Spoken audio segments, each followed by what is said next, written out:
Hey there, Special Investigator Zero here, and I've got a mystery to solve. I need your help. I've got to take a look into this new Call of Cthulhu role-playing game starter set, and I can't do it without you. So why don't we head on over to the table and see what we can figure out. Sit tight.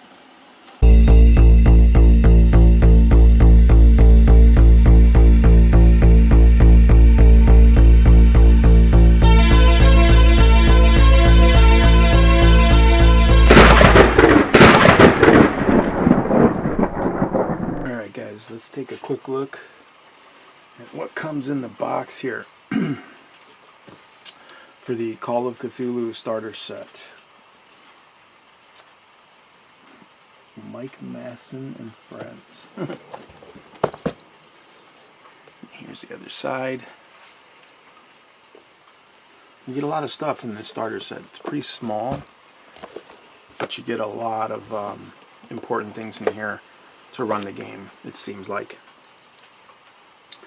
Book 1, Introduction and Alone Against the Flames. Book 2, Call of Cthulhu, Starter Rules. Book 3, Adventures. Ready-made Investigators. Blank Investigator Sheets. Role-playing dice and handouts. Then it goes in to tell you what the adventures include. And then there's the content there. We're going to crack this open and take a look.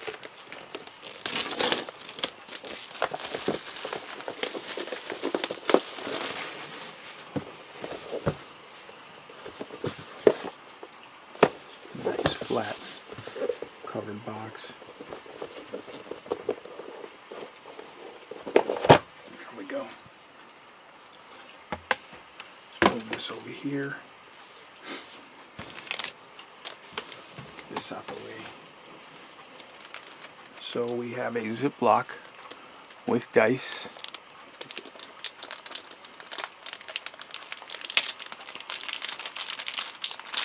They're green. We have a 4-sided, 6-sided, 8-sided, 1, 2, 3 10-sided, well, 2 10-sided and 1 100-sided. Well, they're all percent. I mean, you could use these. This is a percentage as well. I mean, that's a percentage dice, and then we've got like the double. I don't know why they gave us 3 percentage dice, but I mean, I'm sure it's part of the game. And then you've got a D20. So, no D12. I don't know why that is, but I'm sure I'll find out in the game. Alright. We've got a pamphlet. Kind of looks like an advertisement. What comes in the box. And a little insert there. You guys can pause that and read that. Alright, here we have the 3 core books. Alone Against the Flames, Introductory Rules, Paper Chase, and Other Adventures. We've all got some pretty cool artwork. Now, I know about the Cthulhu mythos, and the Lovecraftian mythos, rather, I should say. And I've read most of the books, and I always listen to the audiobooks whenever I get the chance. I know nothing about the role-playing game. I've never played the game. I've always found it interesting. A lot of people say that it's very unforgiving, very deadly game. But, I mean, if you know the stories of Lovecraftian work, you know it's pretty bleak. So it's, you know, to be expected. Let's take a quick look. We'll skim through book 1. I don't want to spoil anything for anybody. Some interesting paperwork. Really nice color art. The pages are kind of thin. I mean, they probably lend themselves to tearing easily.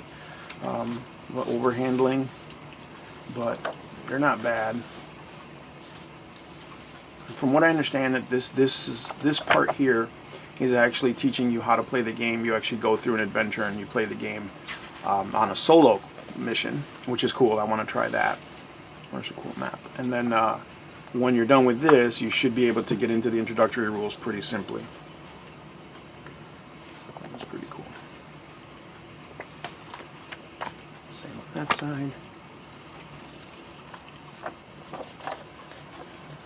There's some amazing artwork. I'm not going to spoil it though. They just said that they have handouts and stuff like that for the game, which is really, really cool. Not a lot of games do that. Alright, here we have the investigator sheets, the pre-generated investigators. So not characters or character classes, just investigators, which is kind of cool. Huh. Oh, it's got backstories for each investigator. So that's kind of cool. 1920s era investigator. So they're all... So I guess... Huh. Well, I guess you could do different years or eras of adventures. That's kind of interesting. I mean, why not, right? Okay, here we have the blank investigator sheets. They're pretty much exactly the same. They're just not filled out, and there's no what do you call it? There's no profile picture. You know, there's no little thing there. But I mean, I guess you could do that. You could either draw it yourself, or you could take one of those little photo booth pictures and throw it in there. That'd be kind of cool. You know, give you a reason to play dress up. All right, and here we have some of the handouts that you give to the players during the course of their adventure. I mean, you could cut these out, or you could photocopy them and then cut them out, you know. And it's just like a series of letters written through like different perspectives to give clues, probably. I mean, I haven't read them all, so I don't know. Brutal murders at docks. Okay, cool. So yeah, this is actually really cool. Look at all these. This is just really, really, really cool. And in the game it tells you, I mean during the game, that's cool. Profile picture there. A little pentagram there. In the game it tells you like when to hand these out and, you know, who's going to get them, I'm sure. Yeah. Okay, last but not least, by any means, my favorite part of any type of role-playing game is maps. Cartography, I love it. I love it. They give you a ton of maps in this. Again, these are handouts, but you're getting, this is so cool. You've got overhead views of the different locations that you're probably gonna get involved with in the game. Small's Paradise. Huh. The old garage. Nice. And I don't think this game lends itself to using miniatures. Like, it's not a big miniature-based game. These maps don't have grids on them. They're just basically like Trinity Cemetery. They're just giving you like points of interest and stuff like that. Like, look at that. Look at that. Map of Harlem, 1925. That is so cool. That is super cool.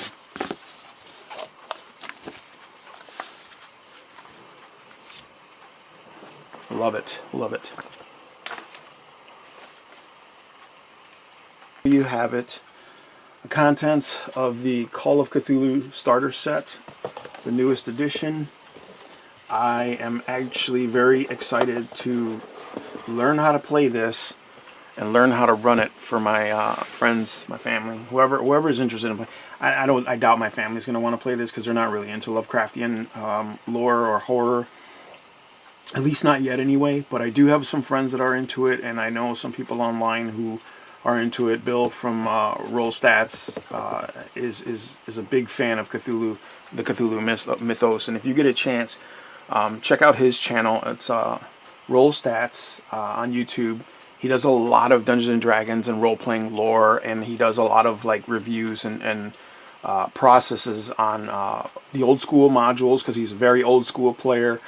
Started back with Redbox like me, and you know he has a lot of love for the old school role-playing games and things like that, and basic fantasy.